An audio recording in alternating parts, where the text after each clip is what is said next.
What's going on, peeps? It's your boy Inevitable Rebels, back with a sick one. This is the Marsh 99 marker. This is an industrial marker from the producers at Marsh. I'm quite new to the brand, but I have to tell you that this packaging is elite. This marker is $35, okay? This marker is no joke, you know. I finally had the means to purchase it just for you guys, and I have to be honest, I've been wanting one of these for a really long time. Wow. Quite light. I'm guessing aluminum. The nib just screws out, I guess. This is a really soft nib. Like, it feels hella soft. The lid does go on hella tight, which I like, because I don't want to see this thing leaking. I've seen a lot of pictures of this thing on the internet, and they got tape on it. Let's try and keep this thing clean, no leaks. Looks like it has some plastic on the inside there. I'm really hoping this makes a nice seal. Marsh 99 felt tip marker, Collinsville, Illinois, United States of America. Look at that, engraved in the marker. Valve action markers, you guys know if you've been watching my channel for a while, I would never put a paint in a valve action marker. I know you can get away with it with certain brands like One For All, acrylic ink. Grog supposedly has an extra flow paint, but from my experience, I stay away from paints and valve action markers. So we're definitely running an ink through here. All right, so here's my humble little ink collection. As you can see, we've got everything from Montana Black to Smash to Grog to On the Run to Molotov to some more On the Run to some MTN, little German Montana. You know, we got Devastator in the building. Some Magic Ink, Nero, a little bit of Oink. Off rip, I'm going with some Jellyfish Fuchsia Buff Proof ink by Grog. I am in love with this color. It's like a super, super hot magenta. And I'm also gonna throw in some of the OTR ball pin fluid. I wanna see if I can get a little bit of blue in there going. I'm going to throw some of our OTR ball pin fluid directly into our bottle here. And I really am in love with this ink, so I will be purchasing more in the future. Let's just run a little bit of this blue. Just run about 20 drops first, see what it looks like. There's a lot of people that want another ink mixology video. Well, this is pretty close right now. So I did get a little bit darker. I'm not really seeing the blue yet. I do not just want to get a purple, so I'm gonna be very careful not to add too much.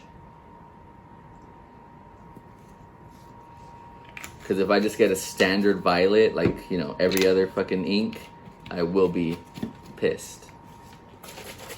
But I hope everybody's doing well out there. I know I haven't been posting so much. Oof, this is precisely the color I was wanting, guys. Now, when you do things like this, you always want to have a towel, you always want to have a tissue, you always want to have toilet paper, you always want to have newspaper, you always want to have a 100% cotton towel or some type of poly blend towel. But I've been doing this for a while, guys, and you know, I don't really need all that. I will stand up, however.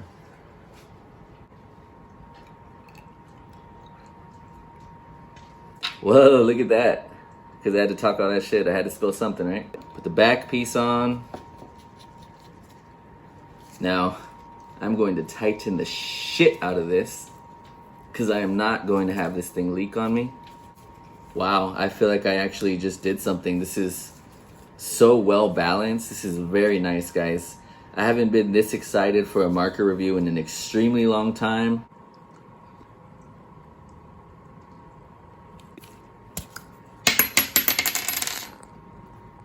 And let's juice this bad boy up.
As of right now, I can tell that the Marsh 99 is a marker. It is going to do its job. However, in the performance department, for me at least, I prefer something that is a little bit more consistent with the writing. The nib on this marker seems a little bit dry at times. As a matter of fact, at all times when I've been writing with it, if I juice this thing 12 times and go straight to the wall, I'm expecting this nib to be absolutely flooded. That is not the case with this marker. For that reason, I'm going to mod it. The tip of this bullet nib is probably 2 to 5 millimeters in diameter. So the tag that I'm getting is very small. If I'm carrying a marker the size of a chapstick, hey, that's fine. If I'm carrying a correction style marker, I'm getting a 1 millimeter size, right? And that's okay. But if I'm carrying this, something the size of the remote for my television, I'm expecting it to make a more bold mark. So I'm gonna knock 2 birds out with 1 stone, hopefully by taking this razor blade and slicing the tip of this bullet nib off. We'll call it a circumcision. I'm just hoping to get a much bolder tag. I'm hoping that the juices will flow more. I'm gonna chop it up with the razor blade. And yeah, guys, let's see if this bullet nib holds up.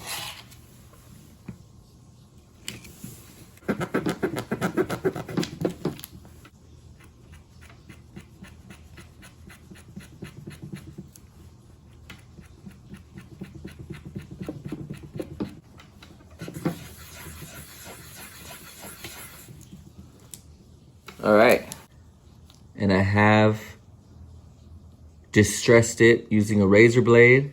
And you just really have to help this marker out in the flow department.